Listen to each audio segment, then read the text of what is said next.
In this session, we're going to dive into the alphabetical symbol sets of Indo-European culture.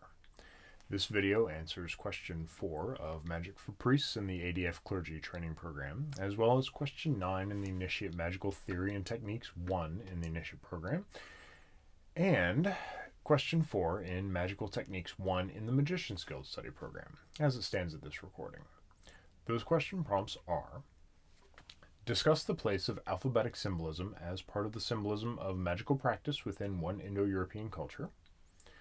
Discuss the place of alphabetic symbolism, runes, Ogham, Greek letters, etc., as part of the symbolism of magical practice within one Indo-European culture, if possible, your primary hearth culture.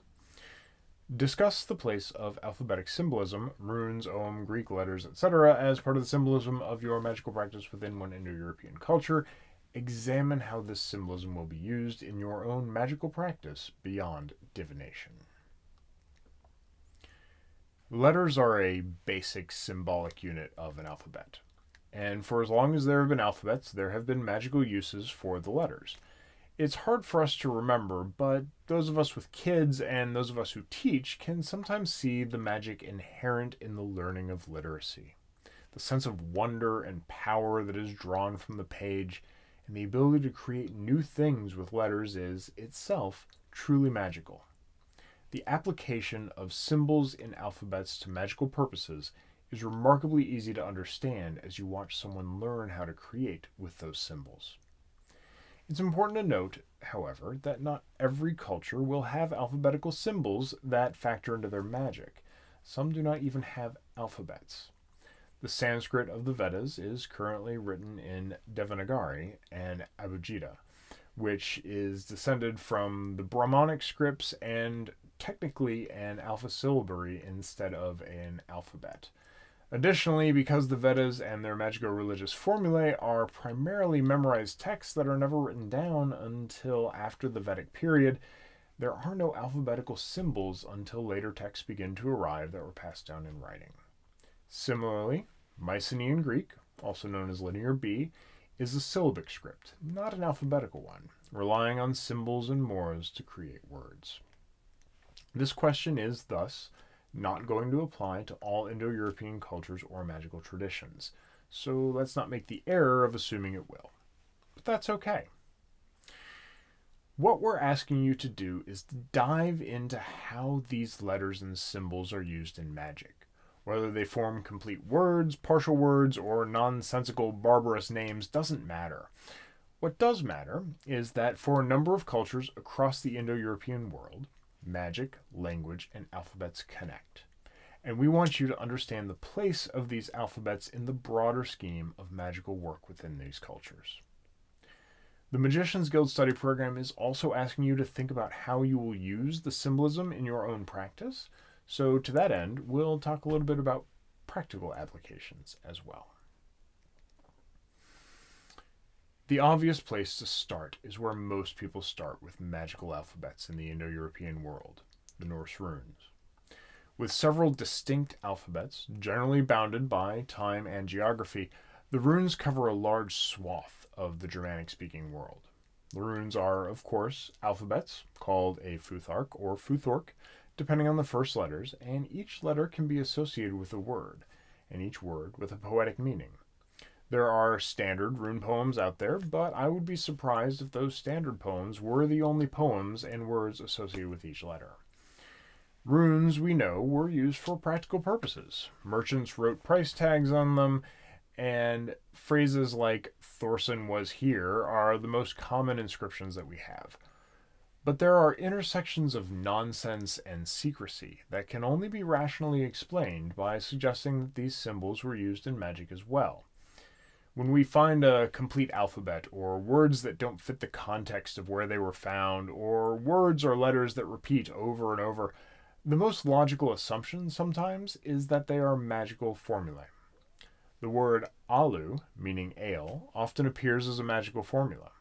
So often, in fact, that to make sense of some inscriptions, we have to jettison the mundane meaning of ale and replace it with magic or magical power as the understood meaning.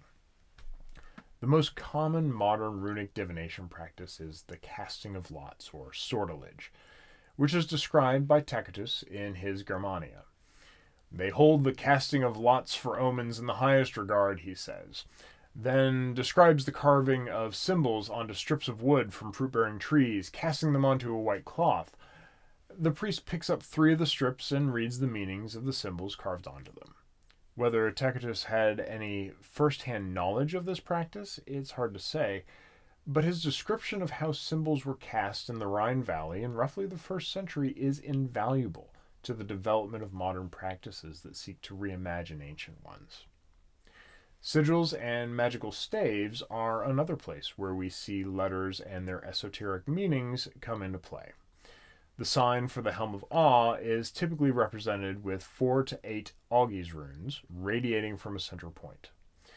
Of course, whether these connections to alphabetical symbols is coincidental or intentional is always hard to tell, but the connection between the protection of Norse and the desired impact of the Helm of Awe to protect the warrior so that he may prevail in battle is also hard to overlook. The easiest place to point to the Greek alphabet's magical use is, of course, the Greek alphabet oracle, where letters are used in a way similar to runes for sortilege. On an inscription from Olympos in modern Turkey, each letter starts the first word of an oracular phrase. A similar oracle was found at the top of a mountain in Adada, also in modern Turkey. You can cast them as shards of pottery, wooden tiles, or any similar process, or you can use knuckle bones or even cubic dice to figure out which line of the oracle to read. There are sets you can buy online, including, of course, from the Magical Druid if you want to support my work. We also know that the so-called barbarous names of the Greek magical papyri are strings of transliterated names of foreign gods into Greek letters.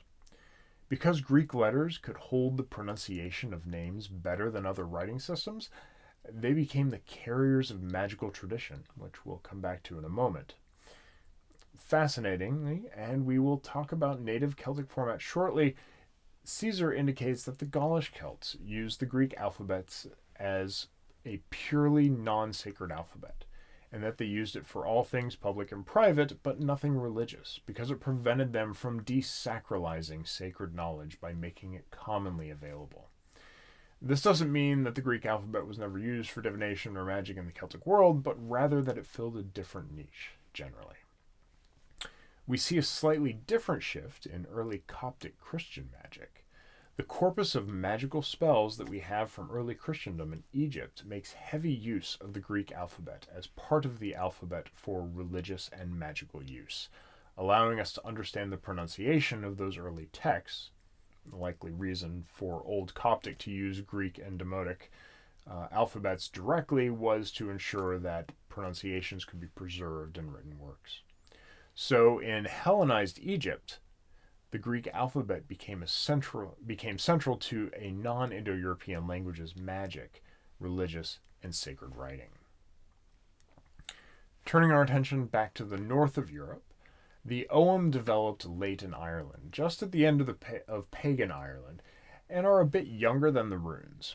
It's likely that even though it looks different on the surface from other alphabets, it also derives from the Phoenician and Greek alphabets. We also know that it was sometimes used as a secret language for communication between the wise. By laying a number of fingers across, beside, or about a straight object such as your nose or shin, you could convey letters to someone else who knew the alphabet. In The Wooing of Atane, the druid Dallin takes yew-wands, writes letters upon them, and then uses them for divination to learn that Atane had been taken under the fairy mound.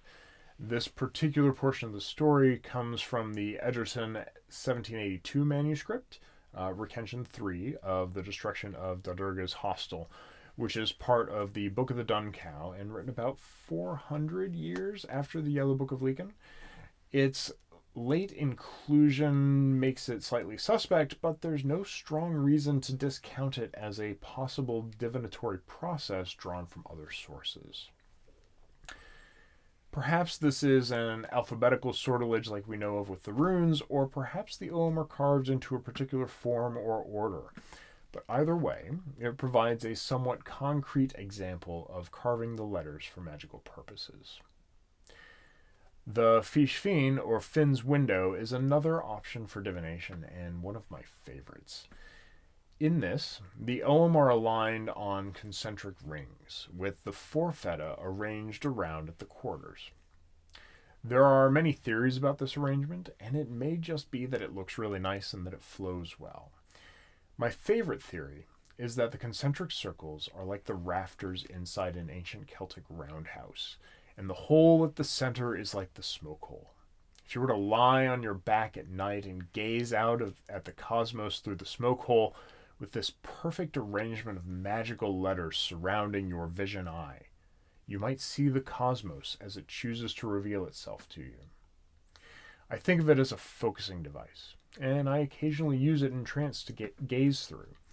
I've seen some amazing things. One of the ways alphabetic symbolism has entered magical use is through palindromes. The Sator square is one of the most visible of these, used in texts both modern and ancient for a variety of functions. It reads both horizontally and vertically as a palindrome, and its first appearance is in Latin letters in Pompeii. A palindrome doesn't have to make a lot of sense to be magical. It can simply be an arrangement of powerful letters, made that much more powerful by their reflection. Albanath and Alba is perhaps the most common ancient palindrome in magical literature, usually invoking blessings and good fortune. Another interesting application is Gematria, which is the process of creating a cipher by assigning a numeric value to letters in a word, which can provide a different or hidden meaning to someone who knows how to use it. Magic, being often the art of hiding things in plain sight, can make good use of this sort of cipher. In fact, as we mentioned in the section on Ogham, hiding messages with fingers across a shin or a nose is an attested use of the alphabet. One interesting poetic alphabetical arrangement that touches use in magic are Abecedaries, sometimes called in the singular an Abecedarium. Two runic poems, the Abecedarium Nordmanicum and the Abecedarium Angluiscum, both in Codex Sangalensis 878, a 9th century manuscript that presents a series of grammatical texts and alphabets, appear in this format, and give a bit of additional poetic context to the runes. Abecedaries do not need to provide additional context. A listing of letters in order is enough to qualify. We also have some abbreviated Abecedaries from Greece and North Africa that may have been magical or votive in nature, and the complete Elder Futhark is known from inscriptions that appear very likely to have a magical connection, as words appearing with the complete Futhark have no other apparent meaning, sometimes being simple palindromes. The abracadabra formula reflects the first few letters of the Latin alphabet, and slightly less well to the Greek, but it may also be a magical application of an abecedarium. An amulet against disease, misfortune, and evil, it is often used in wing formation, reducing the word by one letter per line, and thus creating a visual trimming of the word and its target as the word is repeated. Modern divination is, of course, the most obvious place that we can start to build our own practice from, but it's not the only place that we can use the knowledge of ancient alphabets to our magical benefit. One of the most common uses of magical alphabets has been to obscure magical writing or mysteries from those who might be able to read the common language. It would be perfectly aligned with ancient practices to use runes to obscure your journals and work, or to translate or even transliterate, if you're not ready to learn a full language, your work into another alphabet. One of the things that the process of translation and transliteration does is it brings you into a contemplative state. You begin to consider more closely the work that you are doing because it requires you to pay attention. We know, too, that the transliteration of foreign names into Greek characters created powerful new names for spirits to answer to. While we should probably be careful with that, it is a fascinating line of contemplation to follow as well. Learning what magicians in the ancient world did also gives us the opportunity to expand our practices and find new ways to encounter powerful experiences through paths forged by those who both tried this stuff before us and wrote it down. This information is passed to us through a remarkable chain of happenstance and luck, and we'd be wise to pay it some heed. There's also a great deal of opportunity to embrace experimental methods in seeking deeper practices. There's nothing in the lore that suggests holding a wooden pocket token of Finn's window to your eye while you trance might bring you to a new vision, but the creative leap to experiment with the form and find an unorthodox function led me to a wonderful tool that I will always keep in my bag of tricks. It also led to the development of a similar device, which I call Odin's Eye, and is modeled to be reminiscent of the eye Odin cast into Mimir's well to gain knowledge. The runes ride the ripples out, and the hole in the center grants you vision from within the well. Find your way to deepen your practice. Read those manuscripts and study the letters and their poetic meanings.